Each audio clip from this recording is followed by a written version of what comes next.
Hello and welcome back to another episode of Injustice For All MMA. My name is David, and this episode is for UFC Fight Night Ortega v Rodriguez.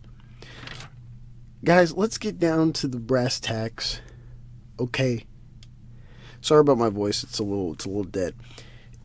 It was a great card, amazing card. The ending was bad. The ending was sad. Up until that point.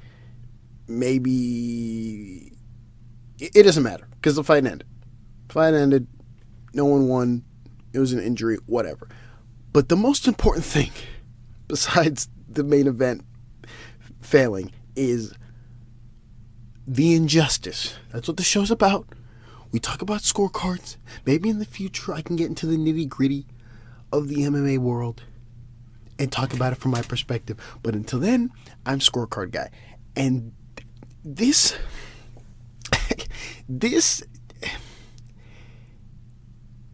injustice hurts. There hasn't been an injustice in a while that's really touched my soul, right? It's maybe poked me a little bit, but this one is a little more personal, and I don't think it's from a fan perspective. It's because if we just want to be objective here, many people's favorite fighters have lost, and the person that got the bad decision you didn't like, but you were like, hey, that person obviously won. Okay. But this is bad. It's very rare. And I wish I had it on the tip of my tongue. I think it was that South Korean girl versus that Brazilian girl, again, I can't remember, where it's very rare when all three judges' scorecards are incorrect. Okay? First injustice, the only injustice on the card, and a really bad one. I know they're on ABC, so no one gives a fuck, or they're just talking about scorecards the whole night, but no one gives a fuck, and we just have to passively move on. But I'm not moving on. Okay, this one really boiled me. Like I almost didn't enjoy the Sumudaerji Schnell fight. I was really steaming. I was steaming the whole time. I didn't get to enjoy that fight as much. I mean, I did. Obviously, I didn't. I did in the end. But at the first, minute of that Schnell Sumudaerji fight, I was still holding my body. I was still stewing. I was like, bro, are we just gonna get over? Are we just gonna not reference the fact that Jourdain just got robbed on ABC? Whatever the fucking tune is. Man just got robbed. Man just got stolen on live TV, and no one's gonna care, bro. No one's gonna give two shits about it. What? Those weren't even New York judges. Eric Colon, maybe, I don't know his. Chris Lee, and these are like Vegas judges. Oh my! And we'll get into them. We'll start. First injustice, the only injustice of the night, Burgos versus Jourdain. Let me just sit and really calm down for a second, because it puzzles me, bro. It puzzles me because I don't have to get into it. You can go back into the archives. I've talked about this 7 times.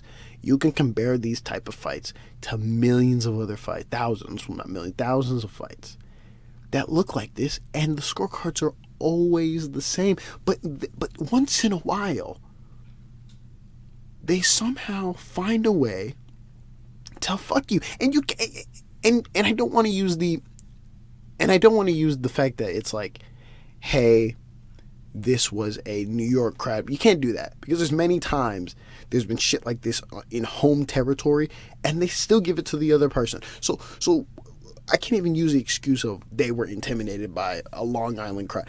Let me just go into it so I can move on with my day. Burgos versus Jourdain. I scored this 29-28 for Jourdain, giving him a 10-9 in the first and the third. Okay. Round 1. Jourdain outstruck Burgos. That's not up to question. No one can question that. He outstruck Burgos. What is in question is how effective Burgos's grappling was to where two judges gave him that round. Burgos then got a takedown with a submission attempt. Listen, here's the other murky part that I want to talk about. I know we want to do like to neck crank and whatever the fuck. It wasn't in. Now, it's still a submission attempt, but here's the issue, because many people have done this. If the amount of time they spent on the ground wasn't enough to win the round.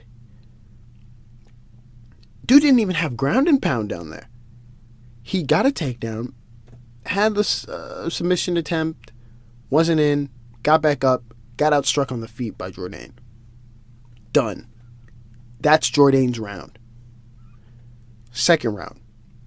Burgos got on Jourdain's back for essentially the whole round, but in this...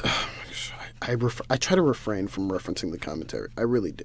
But 2 weeks ago, or maybe even a week ago, okay, Bisping, I truly try to refrain from doing this because I don't want to, like, tag it. I like everyone in commentary. Bisping referenced the 3 Ds, okay? Dominance, duration,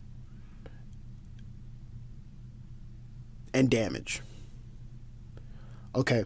He referenced the 3 Ds. And he referenced it incorrectly. He referenced it in the sense of how you judge a round, when that's not really the case.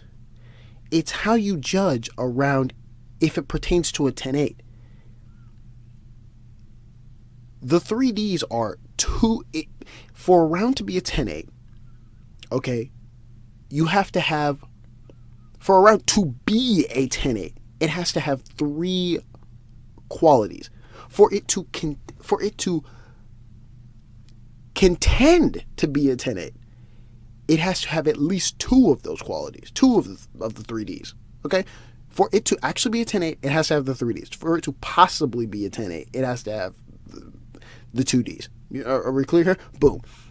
They reference it again today, at the end of the fight, obviously. But that's not even... But notice how none of that even matters, because in this second round, Burgos got on Jourdain's back. Again, essentially the whole round. He outstruck him a little bit of ground and pound here and there, and he had a couple sub-attempts. Again, none of them were in. Jourdain was fairly active a couple times, but it wasn't... We've seen rounds like this. This is what's so funny, bro. We've seen rounds like this. We've seen heavier rounds like this where people didn't get 10-8s. And we've seen rounds like this where people are not as... They need to be... You need... When it's a ground attack, you need to be so active on the bottom that pertains to a 10-8. Burgos wasn't active enough on the bottom to even qualify for a 10-8. Forget duration. Yes, he had his back for essentially the whole round. Not enough damage. He wasn't dominating him. Nowhere is this a 10-8. So I'll skip to the scorecards real quick. Just real quickly, and then I'll get back to the descriptions. Mike Bell giving him a 10-8 in that second round is criminal. Even though his scorecard is arguably the best scorecard on here, because he actually gave Jourdain the first round. It's criminal to give him a 10-8. I've talked about this before, where these 10-8s can really fuck up something. Look, I know that I shouldn't be mad at Mike Bell. I should be mad at the other 2 fucking judges. You can't give a 10-8 here because at least this would have been a split D. That's what this should be, right? If we want to be cute about it. It should be a split D, but it's not. Not a split D. Not a fucking split D. Okay? We'll go to round 3. We'll move over to round 3.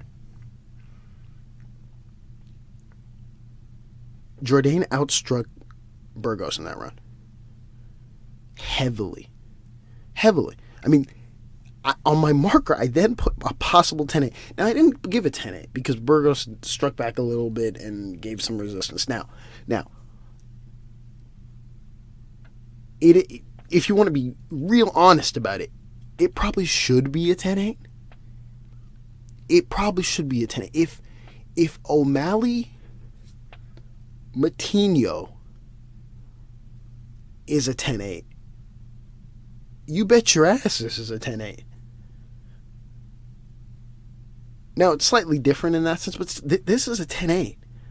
I didn't give a 10-8, but you can argue that this round is the only round that should be a 10-8. None of the judges gave a 10-8 for that one. Cool. They didn't want to do the whole 10-8 thing, but they scored the rounds incorrectly. So now we go to the judges' scorecards. Eric Colon has a 29-28 for Burgos. He gives a 10-9 in the first two. Terrible. Gives a 10-9 in the first. The first, oh my lord, I don't even know. Chris Lee reflects Eric Colon's scorecard.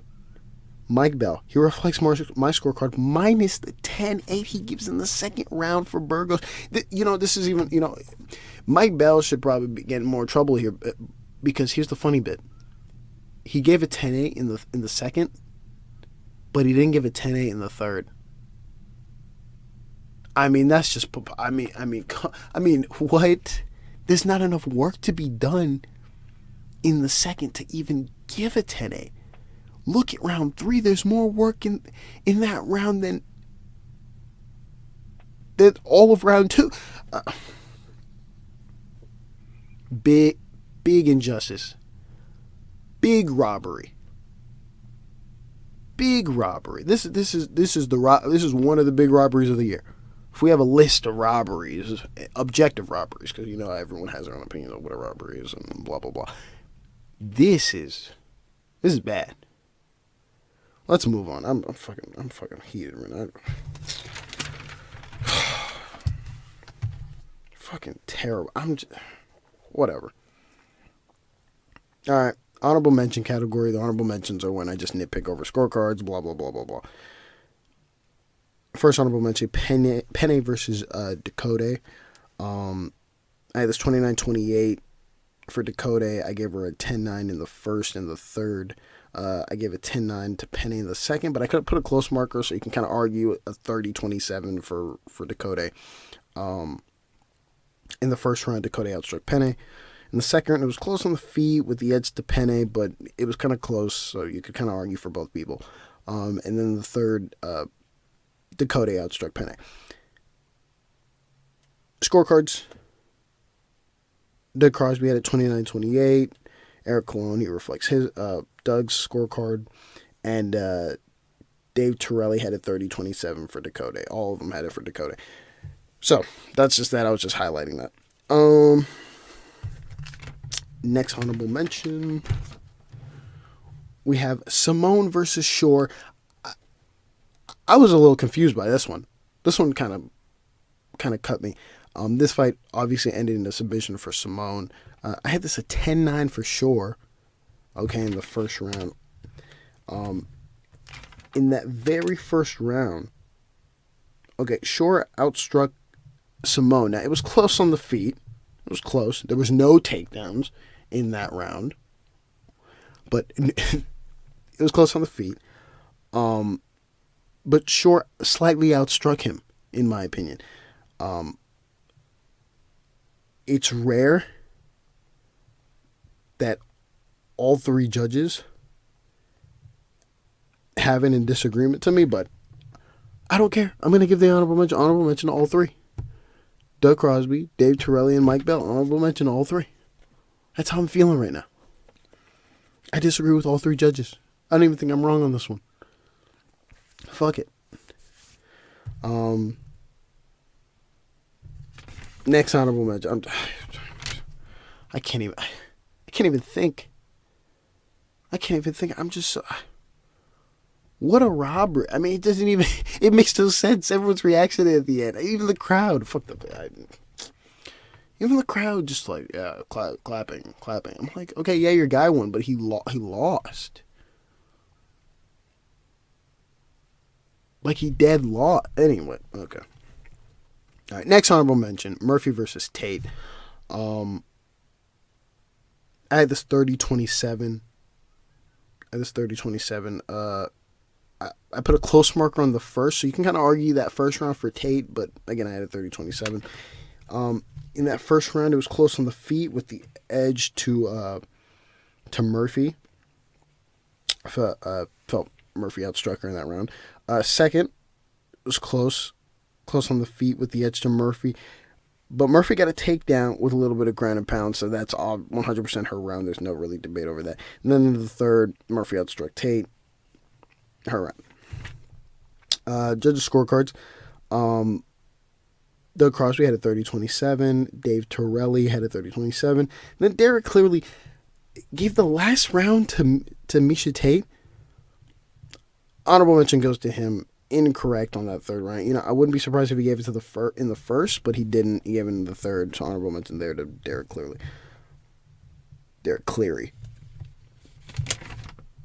Okay. Then we have what was the fight of the night.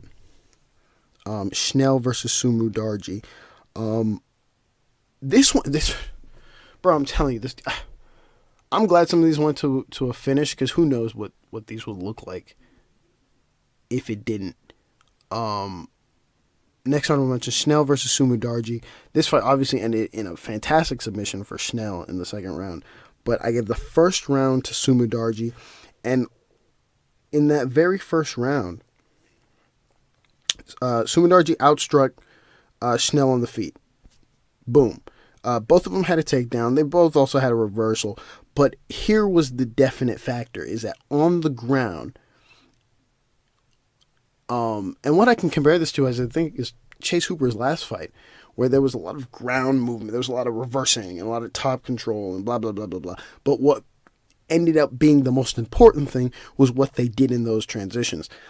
Same thing here, where both of them had a reversal, both of them had takedowns, but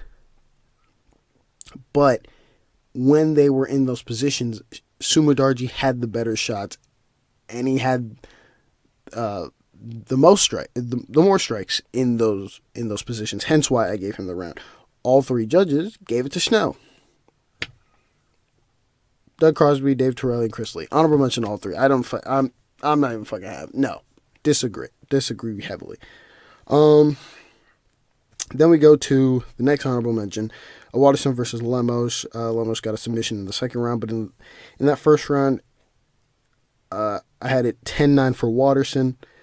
Waterson Gomez, but for now I'll say Waterson because that's how I wrote it. In that first round, despite Lemos kind of barely outstriking Waterson, it was close on strikes, but Lemos was obviously outstriking her. The difference, though, is that Waterson got the takedown with a little bit of ground and pound, and that kind of gave her the round. At the very end, Lemos did reverse, but the round had ended, so she did nothing with that. Hence why Waterson won the round. On the scorecards, Doug Crosby, 10-9 for Waterson. Mike Bell, 10-9 for Waterson. And then Chris Lee gives it 10-9 to Lemos for, I don't know why. Honorable mention to Chris Lee for that one. And that's all. And that's all we got. Great night of fights. I mean, I was having fun. Great night of fights. Great fights to score. But that Jourdain fight, I'm sitting there like, okay, he won the first. It's one of those classic rounds of guys getting beat on the feet, guys losing on the feet, even though a lot of those strikes came towards the last half of that round. Dude decides to grapple, but he doesn't do enough on the ground. Burgos doesn't do enough on the ground to win that. To win that round. He wins the second, no doubt about it. And then he just loses the third. Straight loses the third. You can argue a 10-8 in that round. It's bad. It's bad. And if you want to be cute, it is a tie, but it's not. It's not a tie. If you want to give a 10-8 in that last round, if you want to score it correctly, you want to give a 10-8 in that last round, because round 2 is not a 10-8. If you want to give a 10-8 in the third, it's... What is that? It's 29-27? Yeah, it would be 29-27 Jourdain. Fucking hell. That shit really pissed me off. I hate seeing shit like that. Anyways, that's all I got. Thank you for listening, and God bless.